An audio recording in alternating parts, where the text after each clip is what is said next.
yamde sappo e jeɗɗi silmaji capantati Conakry to leydi Guinée yamde sappo e jetti silmaji capantati Garoua to Cameroun bisimilla mon e kabaruji kikiɗe ɗi. Abdoulaye Dicko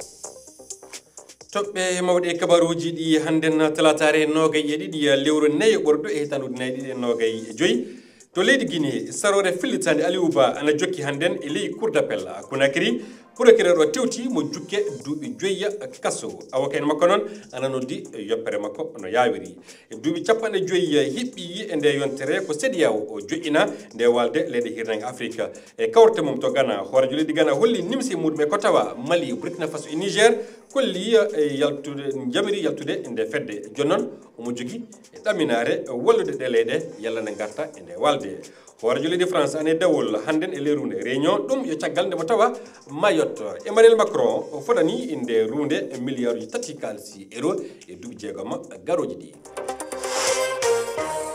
tedduɓe heeɗiɓe RFI fulfulde onon e jaam kala hen ɗo mawɗon tawede e heɗade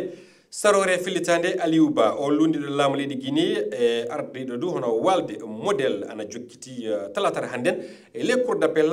Conakry procureur Fallou o Doumbia ana noddi Aliou Ba jukke kaso duuɓi joyyi saabe mo yenni hoorejo leydi ndi avocat en Aliou Ba kañumen kolli mette mum en eɓe noddi du hono Aliou Ba yoppite Mamadou Adama Diallo mi salminima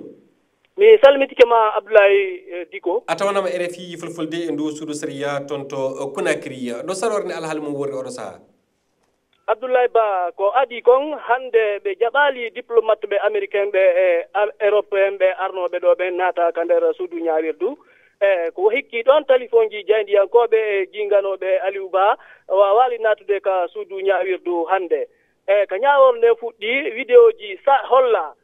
procureur on wi ƴetti haala wi e nder ɗin vidéo ji Aliou Ba hoyni hoorejo leydi ndin ɓayru o wi'i nder ton ko hooreɓe leydi ndi woni sabu hooreɓe société civil e jeendiyankoɓe hino ciwle hino nangue awkaɓe Aliou Ba ɓen natti wona gonga client maɓɓe hoynaali hoorejo leydi ndin o noddu e hooreɓe ɓen yoɓe kippu kiwal ɓiɓɓe leydi ndin ɓayru yimɓe ɓen hino nanguede ban wo ban wo ko hakke hoorejo modèle yewtugol ko fewndi e nder leydi ndin ɓayru saria on rewnani e fedde politique yewtugol e leydi ndin Abdoulaye Dicko